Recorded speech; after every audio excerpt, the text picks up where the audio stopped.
Further, Mahamate, to whom the Buddha's spiritual powers were added, said, "There is nothing specially distinguishable in the Buddha's teaching of no birth and no annihilation. Why? Because all the philosophers also declare, Blessed One, their causes to be unborn and not to be annihilated. And you too, Blessed One, declare space, annihilation, and nirvana to be unborn and not to be annihilated.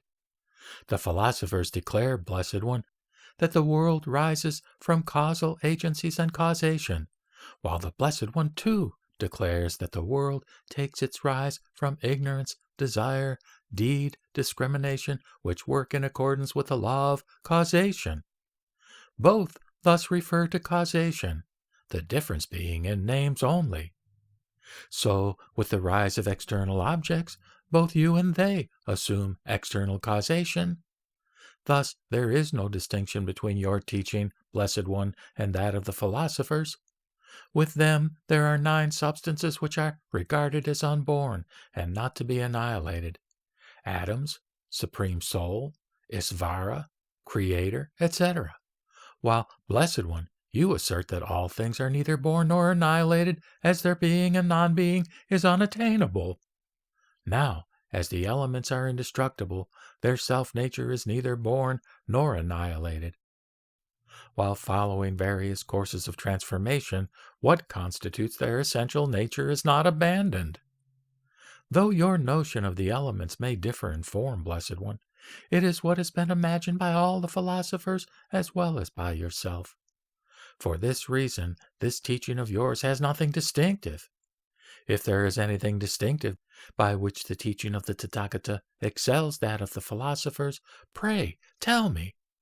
Blessed One, if there is nothing distinctive in your own teaching, we can say that there is something of Buddhahood in the teaching of all the philosophers, because in them there is a cause pointing to no birth and no annihilation.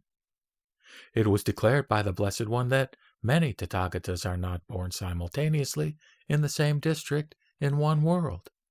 But if the rule of cause and effect with regard to being and non-being holds true, and your own teaching leaves nothing contradicting behind, there must be many Tathagatas rising at the same time and in the same locality.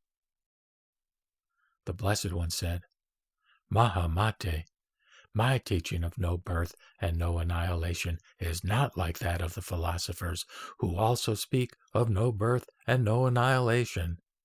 Nor is it like their doctrine of birth and impermanency. Why? Because, Mahamate, that to which the philosophers ascribe the characteristics of no birth and no change is the self-nature of all things. But mine is not that which falls into the dualism of being and non-being. Mine, Mahamate, goes beyond the dualism of being and non-being, has nothing to do with birth, abiding, and destruction, is neither existent nor non-existent. Multitudinousness of objects is to be seen as like Maya and a dream. I say that it is not non-existent. How is it not existent? Because there are no characteristic signs to be perceived as belonging to the self-nature of things. They are seen in one sense as individual objects, and not seen as such in another sense. Again, they are something in one sense graspable, and in another sense ungraspable. For this reason, things are existent and non-existent. But when it is understood that there is nothing in the world but what is seen of the mind itself, discrimination no more rises, and one is thus established in his own abode, which is the realm of no work. The ignorant work and discriminate, but not the wise. Mahamate, the doings of the ignorant are unrealities discriminated, realities confounded. They are like the city of the Gandharvas, like magically created figures. To illustrate, Mahamate, here is a city of the Gandharvas, where children see magically created people, merchants, and many others going in or coming out, and imagine that they are really people going in and coming out. It is owing to this discrimination characterized by perturbation that such takes place. It is the same, Mahamate, with the ignorant, that they have a confused perception of birth and no birth. There is really nothing made or unmade, like the rising of magically created people. For magically created people are neither born nor annihilated, because there is no question whatever as to their existence or non-existence. In like manner, all things have nothing to do with birth and destruction, except that the ignorant, cherishing false ideas, imagine the birth and annihilation of objects. It is, however, not so with the wise. By false ideas is meant that objects are not judged as they are in themselves. They are nothing else.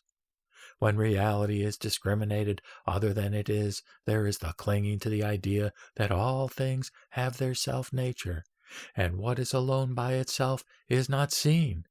And when what is alone by itself is not seen, there is no disappearance of discrimination. For this reason, Mahamate, an insight into formlessness excels, and not an insight into form. As form causes another birth, it excels not. By formlessness, Mahamate, is meant the disappearance of discrimination. No birth and no annihilation. This I call nirvana. By nirvana, Mahamate, is meant the looking into the abode of reality as it really is in itself. And when, along with the turning back of the entire system of mentation, there is the attainment of self-realization by means of noble wisdom, which belongs to the Tathagatas, I call it nirvana.